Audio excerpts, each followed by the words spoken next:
Quando si parla di climatizzazione di un ambiente, la scelta ideale da un punto di vista del prezzo, delle prestazioni e dei risultati in termini di efficienza risulta essere certamente quella dell'impiego di un condizionatore fisso. Ci sono tuttavia dei casi in cui per diverse ragioni, vuoi perché si abita in un complesso condominiale dove non consente di agire in tale direzione, vuoi perché ci sono dei vincoli paesaggistici o architettonici, o ancora perché non si ha la possibilità di accedere alla parte esterna,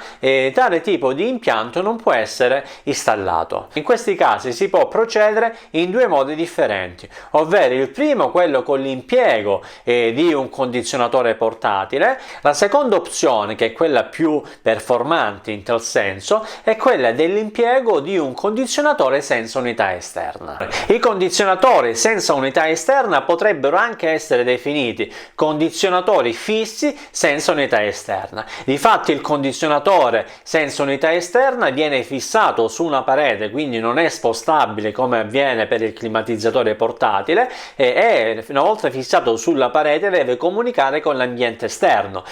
quindi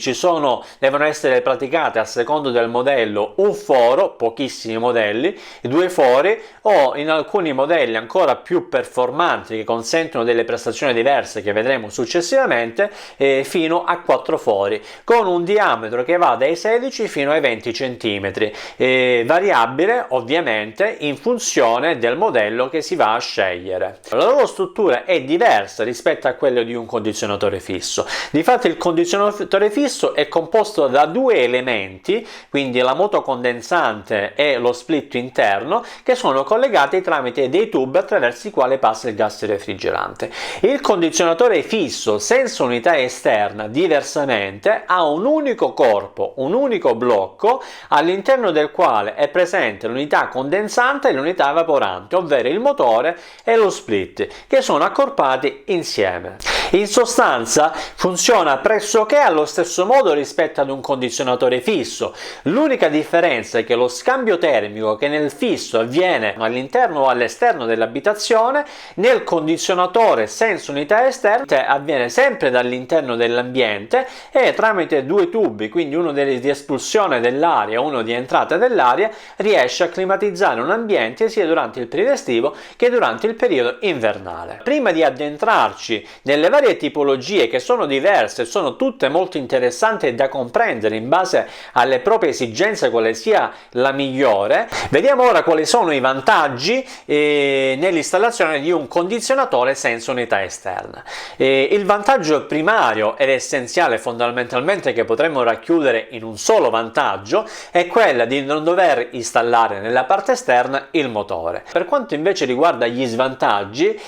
sono leggermente superiori rispetto ovviamente all'installazione di un climatizzatore fisso tradizionale. Difatti un condizionatore senza unità esterna è più rumoroso, in particolar modo parliamo di una tipologia, poi vedremo in avanti che ci sono alcuni che sono equiparabili ai condizionatori fissi, e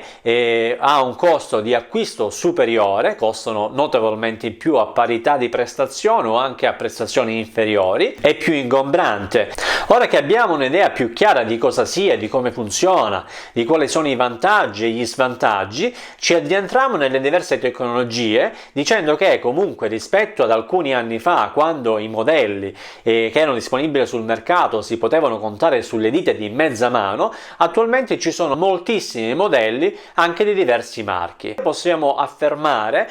dopo un'attenta analisi, che possiamo trovare 3 tipologie differenti di condizionatori senza unità esterna. La prima tecnologia è quella che prevede la presenza in un unico corpo, che è quello di cui abbiamo parlato inizialmente, della parte esterna del motore e della parte interna dello split, il quale per essere installato ha la necessità di essere fissato su una parete che dà all'esterno, praticare i fori di uscita ed entrata dell'aria e fissarlo sulla staffa che è in dotazione, ovviamente portare sempre all'esterno il tubo di scarico della condensa. Questo tipo di impianto, che è di semplice installazione, è presente in vari modelli di vari marchi. Il secondo modello invece che troviamo è quello del modello definito Twin, che è prodotto dalla dell'azienda Olympia Splendid. Per quanto riguarda i primi modelli, ricordiamo che sono prodotti da varie aziende, quindi dall'Olympia Splendid, che ha una gamma vastissima di climatizzatori di questo genere,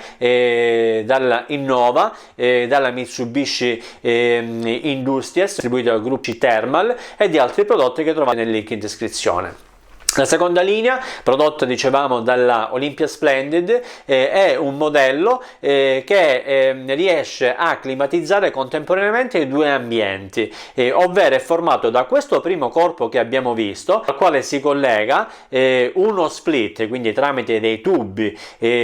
attraverso i quali passa il gas refrigerante, che viene portato in un secondo ambiente. Quindi abbiamo questo corpo principale in un ambiente, lo split in un altro ambiente. Questi due blocchi, questi due erogatori funzionano entrambi quindi per raffreddare e per riscaldare l'ambiente. In questo caso è necessario che l'installazione venga eseguita da un tecnico, in quanto c'è un collegamento di tubi tra questa unità principale e lo split. La rumorosità che rimane invariata nel modello principale risulta essere molto più bassa nella parte che utilizza lo split, riesce a raggiungere le prestazioni di uno split tradizionale. Nel caso del funzionamento in contemporanea dei due split, la potenza complessiva viene ripartita equamente tra i due split. In questo caso è necessario valutare se la potenza, quindi ripartita, è soddisfacente per poter far fronte al fabbisogno termico dei due ambienti. Il terzo tipo di impianto, che è prodotto da due aziende che sono la Tecnopoint e la Fintech, vede un prodotto che è strutturato con un corpo centrale che non funge come nel caso precedente da erogatore di aria freddo-calda, ma sostanzialmente è il motore, come se fosse il motore ad esempio di un climatizzatore fisso, però non viene posizionato all'esterno, bensì in un ambiente interno, che può essere un sottotetto oppure può essere anche un ripostiglio, comunque un ambiente interno, e da questo ambiente interno comunque deve comunicare sempre con l'ambiente esterno a secondo della potenza, con due fori o quattro fori per l'uscita dell'aria calda e l'entrata dell'aria. Si diramano dei tubi, quindi di collegamento verso degli split. In questo caso possiamo avere dei prodotti in monosplit, dei prodotti dual split, trial o comunque anche dei multisplit. Arriviamo ad avere delle macchine che possono installare fino a 4 split, quindi per 4 ambienti diversi, quindi con delle potenze termiche molto interessanti. Abbiamo dei prodotti sia da 9000 BTU, da 12000, da 18000, ma anche fino a 24000 BTU. Lo svantaggio di questo tipo di impianto rispetto a quello che abbiamo visto precedentemente è che ovviamente necessita dell'installazione di un tecnico specializzato, ha un costo di acquisto notevolmente superiore rispetto ai prodotti precedentemente visti, che già hanno un costo abbastanza alto,